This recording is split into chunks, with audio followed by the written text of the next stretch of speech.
Yung Tagalog Youth Organization talaga is nabuo para sa Daluyan Souvenirs. So may concept kasi yung Daluyan Souvenirs na kabataan para sa kabataan. I-manage yung Daluyan Souvenirs para makatulong sa kapwa nilang kabataan na medyo nangangailangan din. Nag-evolve siya in some ways na nakakatulong kami sa ibang mga kabataan through financial, through skills training. So, yung pagkakaroon kasi ng youth organization sa isang community, nagkakaroon ng avenue yung mga kabataan para may pamalas nila yung mga skills nila, yung abilities nila, and to further enhance yung development, yung self-development. Ay, naku naman! Ang cute-cute naman at mukhang mapapahord tayo rito.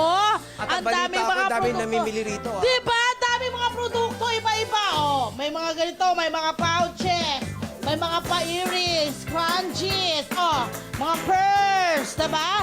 Ano nga tawag dito? Mousepad. Yan. Ayun, mousepad na to. Diba yan?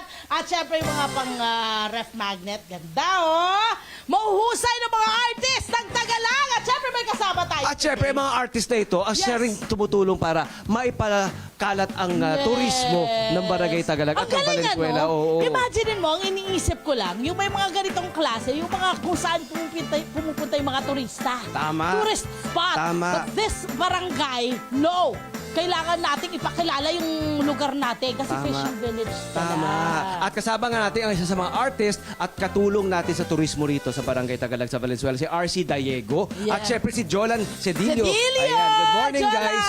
Bati Good naman tayo, morning. boys. Good morning po sa lahat. Good morning po. Good morning po sa Barangay Tagalag. Yan! Napakababata. Ang galing na ang nagpupush sa mga ganitong klase ng proyekto ay mga kabataan, my Tama. friend. Alam mong may maganda silang nakikita. Bakit Tama. nila ginawa ito? Tama. Okay. Gano'ng katagal na itong souvenir shop nyo? So, nagsimula po kami noong 2022. So, magti 3 years na po. Okay. At, oo. Ayun po, nagsimula po to, nabuo po to nung nagkaroon po kami ng pagkakaisa na magkaroon po ng souvenir shop. Ilan kayo nagplano? Gaano kayo karami? We're, 10 po kami members. Ang friend, oh. Nagsimula sa 10. Na mga kabataan, ha? At ito'y binuo ng kanilang Tagalag Youth Organization. Tama ba? Tama. Opo. Tagalog Youth Organization po, bali po, parang ako po yung president ng Tagalog Youth Organization. Ay. Yun po, 10 tao po yung nagplano-plano para po mabuo to. Tapos si Kuya RC po yung advisor namin. So si Kuya siya, mas matanda siya sa'yo. Ano yung parang kailangan gawin ng mga kabataan ba ang pinofocus nyo na kunin dito sa inyong organisasyon? Pwede ba sila sumali? Oo. At paano nag-work yung organization? So, yung RC. Daluyan Souvenirs, meron po kaming tagline na kabataan para sa kabataan. So, itong souvenir shop po na ito ay manage po ng mga kabataan. Yung mga makikita nyo pong mga products is gawa rin po ng mga kabataan. Then, meron po kaming pagdaloy projects which is yung mga beneficiaries po namin, mga kabataan din po. So, Ano yung pagdaloy project na ito? Ano usually yung inyong ginagawa? Meron ba kayong binibigay? Meron ba kayong Outreach programs ba ito? Anong benepisyo na kukuha nila? So, sa mga binibenta po namin dito sa store, may 20% po ng kinikita namin na pupunta sa mga pagdaloy projects po namin. Isa po dito is yung pagdaloy pantry po natin. Inspired po siya sa community pantry kung saan yung mga school supplies, yung mga students po ng Tagalog Elementary School, malayo pong nakakakuha ng mga school supplies kung kailan lang po nila kailangan. Nakakatuwa. Alam mo Friend, kaya... alam mo, Oo. ngayon ko lang nare-realize, sa totoo lang ha, ang hirap ding kumuha ng budget para sa school supplies. Oo naman. Lalo pag walang-wala ka. Oo Kasi naman. inuuna namin yung naalala kong kahirapan. Oo. Inuuna mo yung pagkain. Oo. Over Totoo yan. yung ganon. Totoo yan. Kaya malaking bagay yan. Malaking Yeah. bagay. Alam mo, kaya ako napaproud dito sa programa natin kasi yung mga kwento ng mga katulad nila, kaya ang unique talaga Ito ng talaga ating pinipita namin. programa. Sila. kwento ng ating mga kabarangay, mga kabataan, di ba? Para mas marami makaalam sa kanilang ginagawa.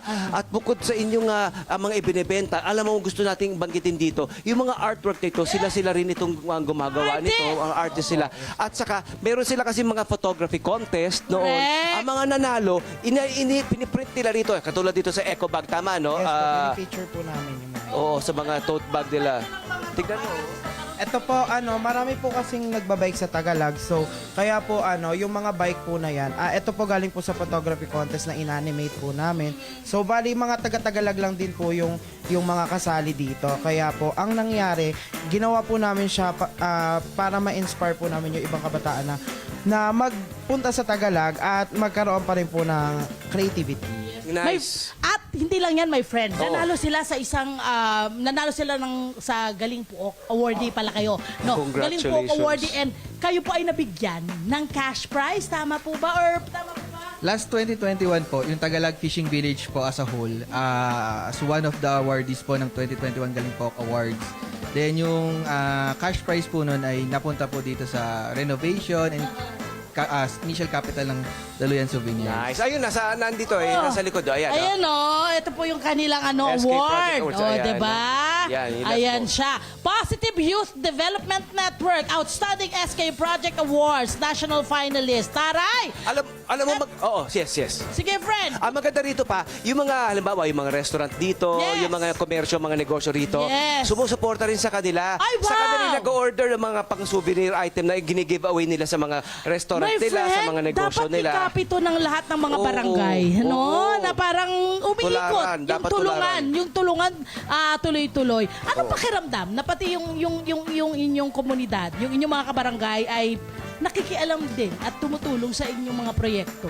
Unang-una po, sobrang fulfilling po kapag nakikita nyo nakangiti sila. Okay. Tapos tumutulong po sila na yung influence mo po na nakukuha po nila lahat. Lahat nung creativity, yung pakikipag-communicate sa ibang tao, sobrang fulfilling po talaga. Oo. At ito na, my Oo. friend, kasi ito ay workshop area nyo rin. Halika kayo rito, samahan nyo kami rito. Ikwento nyo sa amin, anong meron dito sa inyong workshop area? Okay. Ng mga damit po, yung printing press po. Dito po kami gumagawa ng mga damit. Tapos ito naman po, dito po yung sa baso.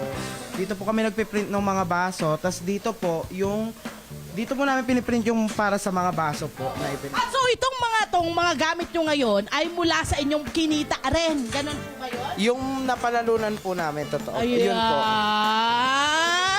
They put it to good use. Yes, Hindi ba? kumbaga- Para sa benepisyo na mas nakararami. Oo, hindi. Kumbaga umiikot yung pera.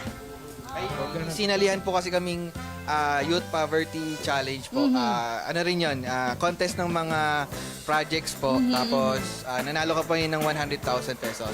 Then, dito rin po namin siya dinala. Yung mga machines, pinambili po namin. Ayan. Ang husay. Ang husay. Tingnan mo, iba-iba yung kanilang mga produktong nandito. Ito ay hindi pa makatapos. Ito yung kanilang Oo, mga project. ito yung mga proyekto ongoing. Oo, correct. Okay. Meron na kayong mga supplier, syempre, para mas makamura kayo. Meron kayong direct supplier ng mga Yes po. bagay. Opo, Very good. Meron ba kayong idadagdag na mensahe sa mga kabataan, sa mga Panawagan, baka kailangan nyo pa naman maraming donasyon. At hindi lang yan. Panawagan sa iba pang mga kabarangay na kabataan sa iba pang barangay na gawin yun yung ginagawa nyo. Sige, pag-start tayo, Kars. So, para sa mga kapwa po naming mga youth leaders, continue to serve with passion and tingnan po natin yung totoong problema ng ating mga kabataan dahil mas marami pa po tayo matutulong sa mga kapwa kabataan natin. Ganda. Yun po. Kailangan po natin makiisa sa mga kabataan para po magkaroon tayo ng pagkakaisa at magkaroon tayo ng unity bawat isa at yun nga po, makipag-communicate at maging kaibigan ng lahat. Hello po mga Kanet 25! Si Kuya Tony Pet po ito mula sa Love, Tony Pet and Everything. For more Love, Tony Pet and Everything updates, just click on our subscribe button and follow us on our Net25 social media pages at Net25 TV and at Net25 Entertainment Facebook. Magkita-kita po tayo!